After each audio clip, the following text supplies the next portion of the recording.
Hello friends, welcome back to our channel the Hari pharma. तो आज की इस वीडियो में हम बात करने वाले हैं फार्माकोलॉजी ऑफ एसिटाइलकोलिन के बारे में। तो पहले हम देखेंगे कि एसिटाइलकोलिन के मैकेनिज्म ऑफ एक्शन क्या है, उसके बाद कुछ फार्माकोलॉजिकल एक्शन, कुछ एडवर्स इफेक्ट और कुछ थेरेपेटिक यूजेस के बारे में। तो वीडियो शुरू करने से पहले अगर आप हमारे इस चैनल पर नए हो तो प्लीज़ सब्सक्राइब करें और बेल आइकन को दबाकर आने वाले हर वीडियो की नोटिफिकेशन को ऑन कर लें।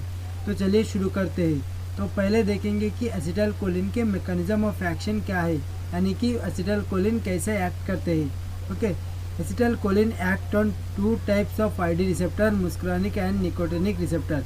ओके, तो ये जो एसिटाइलकोलिन है वो कैसे एक्ट करते हैं, मुस्कुरानिक और निकोटिनिक रिसेप्टर के जरिए अपने एक्शन को प्रोड्यूस करते हैं। Okay, acetylcholine bind to muscarinic receptor cause activation of potassium channel and account for negative inotropic and chronotropic effect. Okay, तो जब एसिटाइलकोलिन मुस्कुरानिक रिसेप्टर के साथ बाइंड होता है तब क्या होता है, पोटेशियम चैनल एक्टिवेट हो जाता है, जिसके ज़रिए क्या प्रोड्यूस होता है, नेगेटिव इनोट्रोपिक और क्रोनोट्रोपिक इफेक्ट शो होता है। कहाँ पर, हार्ट के ऊपर। ओके, तो हार्ट के ज़रिए क्रोनोट्रोपिक और इनोट्रोपिक इफेक्ट प्रोड्यूस होता है। Okay, acetylcholine when bind to nicotinic receptor cause increase in cell permeability to sodium and potassium ion and result in depolarization and excitation.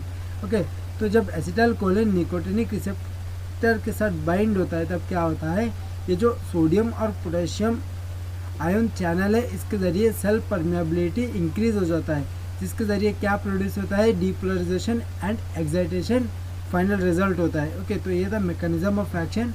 तो अब जानते हैं इसके कुछ फार्माकोलॉजिकल एक्शन के बारे में।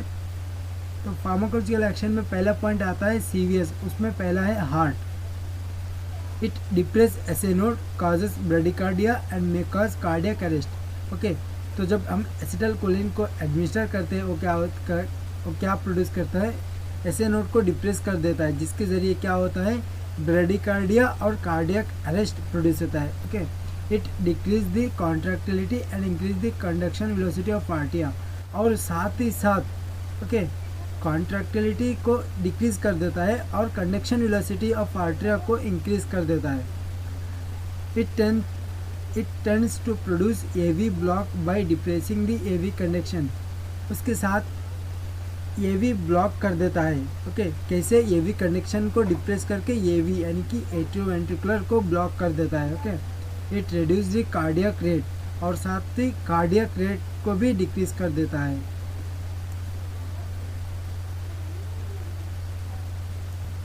तो अगला पॉइंट है ब्लड वेजल। ओके, तो देखते हैं ब्लड वेजल पर कैसे अपने एक्शन शो करता है। Acetylcholine dilate the blood vessel of skin and mucous membrane.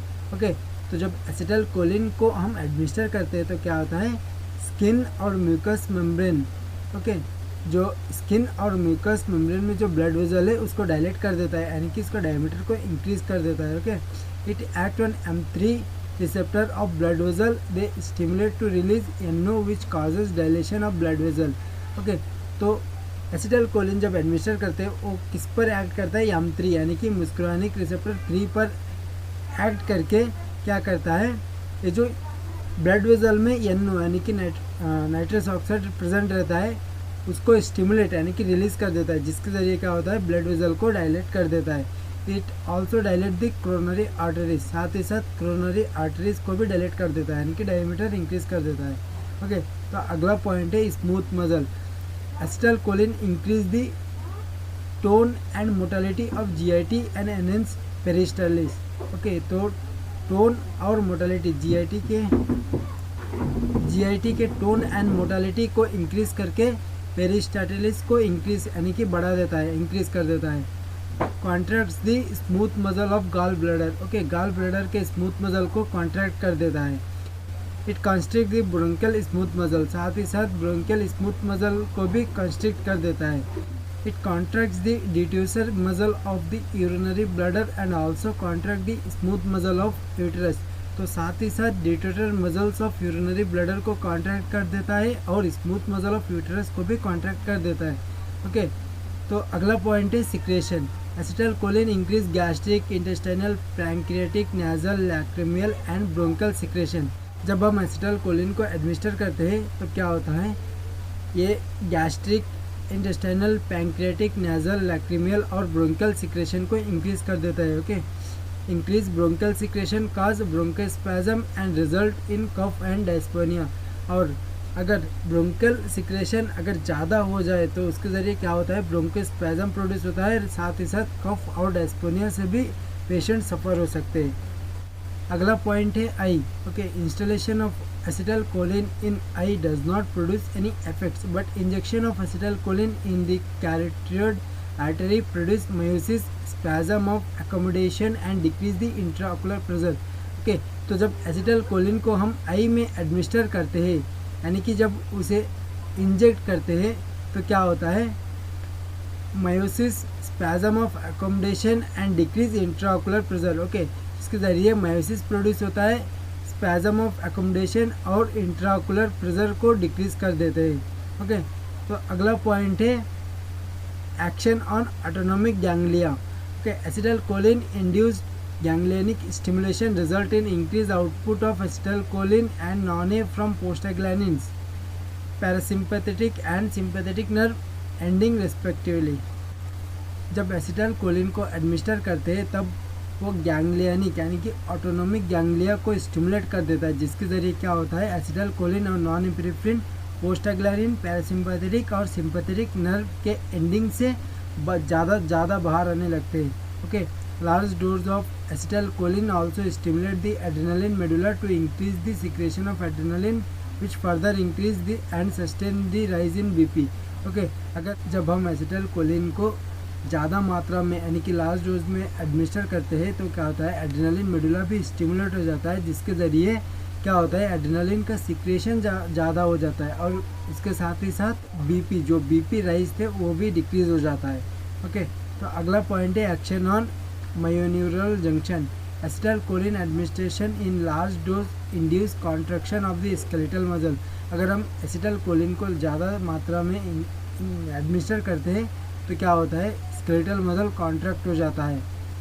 Large concentration of acetylcholine at the myoneural junction produce paralysis of the skeletal muscle by keeping the muscle in persistently depolarized state. Okay, अगर ज़्यादा मात्रा में हम acetylcholine को administer करें तो क्या होता है, मायोन्यूरल जंक्शन में वो स्केलेटल मसल को पैरालाइज कर देता है। ओके, तो ये था कुछ फार्माकोलॉजिकल एक्शन के बारे में।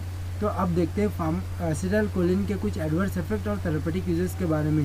ओके, तो पहला एडवर्स इफेक्ट है फ्लशिंग, सलाइवेशन, स्वेटिंग, ब्रेडिकार्डिया। दूसरा है hypotension, syncope, bronchial spasm and cardiac अरिथमियास।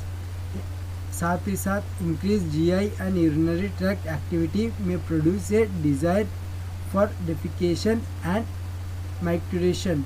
Okay, तो ये था कुछ एडवर्स इफेक्ट के बारे में। अब देखते हैं एसिटाइलकोलिन के कुछ थेरेपेटिक यूजेस के बारे में। It is not used as a therapeutically, used as experimental tool only, such as it is effective orally, more selective in the reaction.